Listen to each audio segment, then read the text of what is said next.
Alors, nous allons corriger la première question du premier exercice. Donc, la première série d'exercices s'appelle majoration et minoration d'intégrales, puisque, comme on l'a vu, pour calculer une intégrale, c'est calculer une primitive, donc en général, on ne sait pas le faire. Donc, il va falloir apprendre plutôt à minorer, à majorer des intégrales pour en déduire certains comportements. Donc ici, on va utiliser ces encadrements d'intégrales pour trouver la limite de certaines sommes discrètes, c'est-à-dire on va définir des suites avec des sigma, et on va chercher la limite ou un équivalent de ce genre de suite grâce à une étude avec des intégrales. Donc premièrement, on demande de montrer une égalité. Si k est un entier naturel non nul, 1 sur k plus 1, plus petit que cette intégrale, plus petit que 1 sur k. Alors graphiquement, on va voir que c'est assez évident.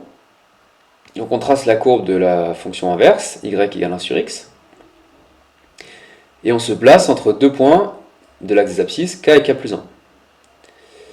Donc la partie que je vais dessiner en rouge là, la partie sous la courbe, de 1 sur x, donc l'aire qui est là, donc de ces deux morceaux, c'est par définition l'intégrale de k à k plus 1 de dt sur t.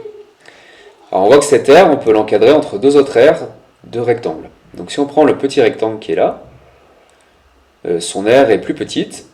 Et quelle est l'aire de ce rectangle? Donc sa largeur c'est 1, et sa hauteur c'est 1 sur k plus 1. Donc l'aire qui est ici c'est 1 sur k plus 1. Et on a aussi le grand rectangle qui lui est d'aire plus grande. Donc il y a trois morceaux. Alors la largeur c'est toujours 1, cette fois la hauteur c'est 1 sur k. Donc là, l'aire est égale à 1 sur k. Et donc d'après mon dessin, je vois que 1 sur k plus 1, plus petit que l'intégrale, plus petit que 1 sur k. Et pour d'autres exercices, on voit que c'est vrai en fait dès que la fonction est décroissante. Alors ça c'est une preuve graphique, sinon on peut faire une preuve par le calcul. Donc on fixe l'entier k, on prend un réel t dans l'intervalle k plus 1, donc il est comme ceci. Comme la fonction inverse est décroissante sur r étoile plus, on obtient 1 sur k plus 1 plus petit que 1 sur t plus petit que 1 sur k. Par croissance de l'intégrale, on intègre de k à k plus 1. Donc on arrive ici. Et à gauche, on intègre par rapport à t. 1 sur k plus 1 est une constante. Donc ça fait k plus 1 moins k, c'est-à-dire 1, divisé par k plus 1. De même, à droite, ça fait 1 sur k. Et au milieu, on garde notre intégrale, ce qui prouve l'inégalité qui était demandée. Alors, question suivante. Pour n, un entier naturel non nul, on appelle hn la somme des inverses des entiers de 1 à n. Et il faut donner cet encadrement de la suite hn avec la fonction logarithme en utilisant cette inégalité. Donc bien sûr, l'idée c'est de faire la somme de ces inégalités pour k allant de 1 à n. Donc on fixe un entier n plus grand que 1 et on somme les inégalités précédentes pour k allant de 1 à n. Mathématiquement, ça revient à réécrire l'inégalité en rajoutant le symbole sigma devant chaque terme. Alors ensuite, on travaille sur chaque terme. Donc le plus simple, c'est celui de droite. Somme des 1 sur k de 1 à n, par définition, c'est hn. À gauche, somme des 1 sur k plus 1 pour k allant de 1 à n. Pour faire apparaître un peu la même chose, il faut changer d'indice. On pose k' égale k plus 1. Donc k' va de 2 à n plus 1. 1 sur k'. Et puis k' on l'appelle k, car sert des verbes muettes. Donc on arrive là. Cette somme, c'est presque hn plus 1, mais on voudrait commencer à 1, donc on rajoute un terme et on l'enlève. Et donc on reconnaît hn plus 1 moins 1. Et alors au milieu, on fait une somme d'intégrales. Alors il faut voir que pour k égale 1, ça fait l'intégrale de 1 à 2, plus pour k égale 2, l'intégrale de 2 à 3, plus l'intégrale de 3 à 4, etc. Donc avec Charles, toutes ces intégrales se regroupent. On se retrouve avec l'intégrale de 1 à n plus 1 de dt sur t. Et on sait la calculer, puisqu'une primitive de 1 sur t, c'est ln de t. Donc ça fait ln de n plus 1 moins ln de 1, donc ln de n plus 1. Donc si on réécrit, on a montré que pour tout n plus grand que 1, hn plus 1 moins 1, plus petit que ln de n plus 1, plus petit que hn. Donc déjà, on garde la partie de droite. On a montré que pour tout n plus grand que 1, hn est plus grand que ln de n plus 1. La partie gauche, on la retravaille un petit peu. Pour tout n plus grand que 1, on a trouvé que hn plus 1 est plus petit que 1 plus ln de n plus 1. En posant n' égale n plus 1, si vous voulez, et bien comme n est plus grand que 1, n' est plus grand que 2, donc par décalage d'indice, on trouve que pour tout n plus grand que 2, hn est plus petit que 1 plus log de n. Et donc pour avoir les deux inégalités en même temps, il faut que n soit plus grand que 2. Et on obtient bien l'encadrement qui était demandé.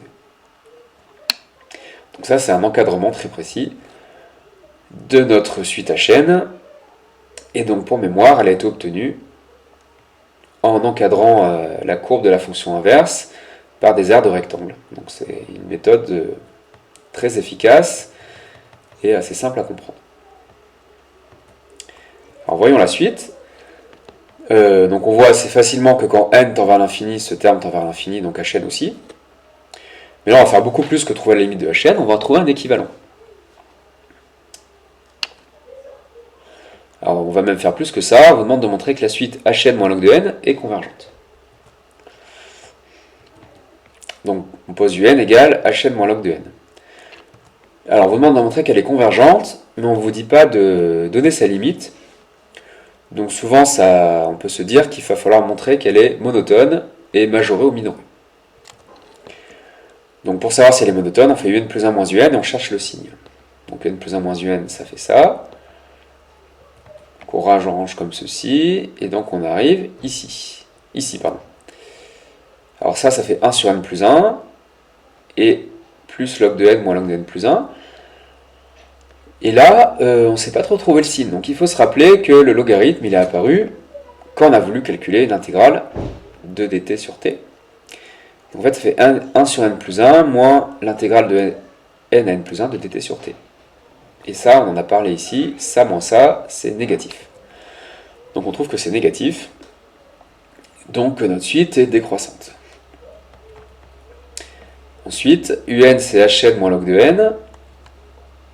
hn, on a montré que c'était plus grand que ln de n plus 1. Donc c'est plus grand que ln plus 1 moins log de n. Et ça, c'est positif, puisque la fonction logarithme est croissante. Donc notre suite, elle est minorée par 0, elle est décroissante. D'après le théorème de la limite monotone, elle est convergente. Donc on a démontré la première partie. Il faut en déduire un équivalent de hn. Donc on appelle gamma la limite de un, c'est un réel. On en avait déjà parlé dans d'autres exercices, ça s'appelle la constante de l'air. Après on fait un quotient de limite, un ça tend vers gamma qui est un nombre, et log de n ça tend vers plus l'infini quand n tend vers plus l'infini.